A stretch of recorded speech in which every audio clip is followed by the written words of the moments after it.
Hi all, this is Anjali and welcome to my channel.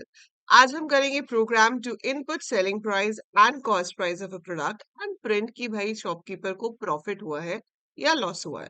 एक ये day to day requirement वाला program है. There are so many shopkeepers, there are so many business people who buy something and who sell something, और उनको पता लगाना है कि उनको प्रॉफिट हुआ है या लॉस हुआ है, हाउ मच. सो बिल्कुल सिंपल तरीके से आप इसको कर सकते हैं.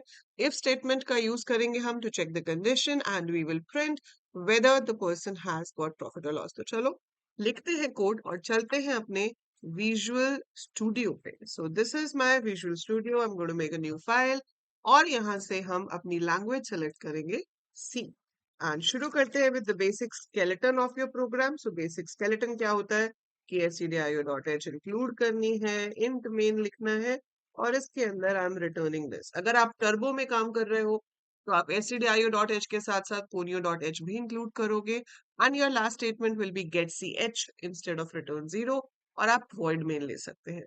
बाकी का कोड जो है वो सेम रहता है, चाहे टर्बो हो चाहे वीएस कोड हो. सिर्फ आपको थोड़े से चेंजेस करने पड़ते हैं. दैट इज conio.h इंक्लूड करना पड़ता है, void मेन लिखना पड़ता है एंड लास्ट में गेट ch लिखना पड़ता है. गेट ch का क्या यूज है, I make an exclusive video for that जो मैं टर्बो में आपको एक्सप्लेन करूंगी. But let's focus on this program now. So we have to take selling price, cost price, and let's say result I've taken. अब इसमें आप ध्यान रखो कि कई लोग गलती कर देते हैं कि s डॉट p डॉट लिख देते हैं सेलिंग प्राइस का नाम या c डॉट p लिख देते हैं. डॉट सिंबल आपको इस्तेमाल बिल्कुल भी नहीं करना है क्योंकि dot symbol is not allowed in the identifier names. अगर आप डॉट यूज करोगे तो एरर आ जाएगा, तो हम उसको आइडेंटिफायर्स में यूज नहीं कर सकते हैं. तो enter selling price and cost price of the product. हमने यहाँ पे पूछ लिया कि enter selling price and cost price of the product and I'm going to scan the values. तो दोनों integer लिए हैं मैंने, तो इसलिए I'm going to write percentage D. पहले selling price पूछा है तो पहले SP, फिर cost price है तो फिर CP. अब हम यहाँ पर conditions चेक कर लेंगे. अगर selling price cost price से ज्यादा है, that means it is profit. और कितना profit होगा? selling price minus cost price. तो मैंने सेलिंग प्राइस में से कॉस्ट प्राइस को माइनस कर दिया, जो आया वो मेरा प्रॉफिट अमाउंट है and I want to print the same. मैंने यहाँ पर लिख दिया profit is percentage d and result that is it. I got the profit. एक से ज्यादा स्टेटमेंट थी इसलिए मैंने यहाँ पर कर्ली ब्रैकेट्स का यूज किया है. ठीक है, एक स्टेटमेंट हो तो आप कर्ली ब्रैकेट्स ऑप्शनल होते हैं, लगाओ या नहीं लगाओ. जैसे इस केस में अगर मैं नहीं भी लगाऊंगी तो भी चलेगा because I am going to write just one statement that is no profit no loss. यहाँ पर हम एल्स इफ का यूज कर रहे हैं कि भाई अगर ऊपर वाली कंडीशन फॉल्स है तो इसे चेक किया जाए, और अगर एचपी और सीपी सेम है तो नो प्रॉफिट नो लॉस. अगर वो भी नहीं है तो इट्स क्वाइट ऑब्वियस कि सेलिंग प्राइस कॉस्ट प्राइस से बड़ा नहीं है, दोनों सेम भी नहीं है, तो ऑब्वियसली जो कॉस्ट प्राइस है वो बड़ा होगा एंड उसके बड़े होने का मतलब है कि हमें क्या हुआ है, नुकसान. We have got loss alas. कोई बात नहीं, लॉस हो गया है तो प्रिंट तो करना ही है हमें कि क्या लॉस हुआ है. हम यहाँ पर प्रिंट करवा देंगे कि कितना लॉस हुआ है.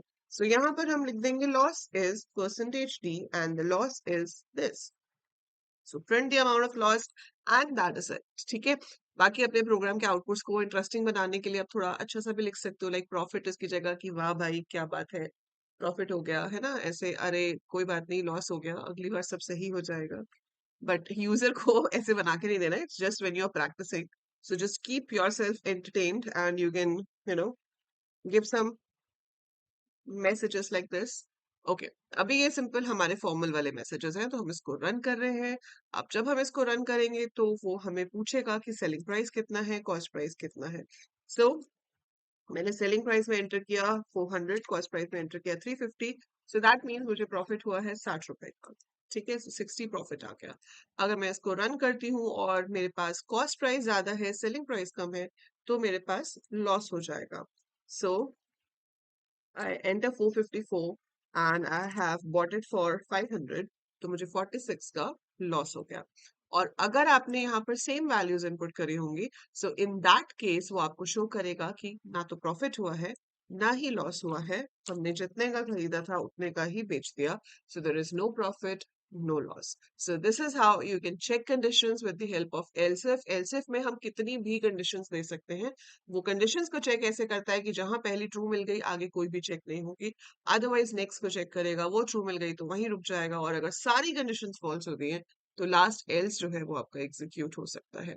So this is how we can check whether a person has got profit or loss based on the selling price and cost price. So I hope आपको प्रोग्राम समझ में आया होगा. सो आप खुद भी ये कोड कीजिए, लिंक्डइन पे पोस्ट कीजिए, मुझे टैग कीजिए, इंस्टा पे पोस्ट कीजिए, मुझे टैग कीजिए. I have made a separate insta account for C programming जिसमें आपको 1 मिनट में इंपॉर्टेंट टिप्स एंड ट्रिक्स मिलेंगी सी कोडिंग के लिए.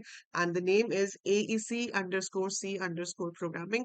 सो go ahead, follow me over there, ताकि आपको कभी भी बैठे बैठे थोड़े से पॉइंट्स रिवाइज करने हो तो रील्स की फॉर्म में भी आप रिवाइज कर सकते हैं. So that is it for this video, and I will see you soon in another one. Till then, take very good care of yourself. Like जरूर करके जाना, share करना अपने सारे classmates के साथ, and subscribe the channel if you haven't subscribed yet.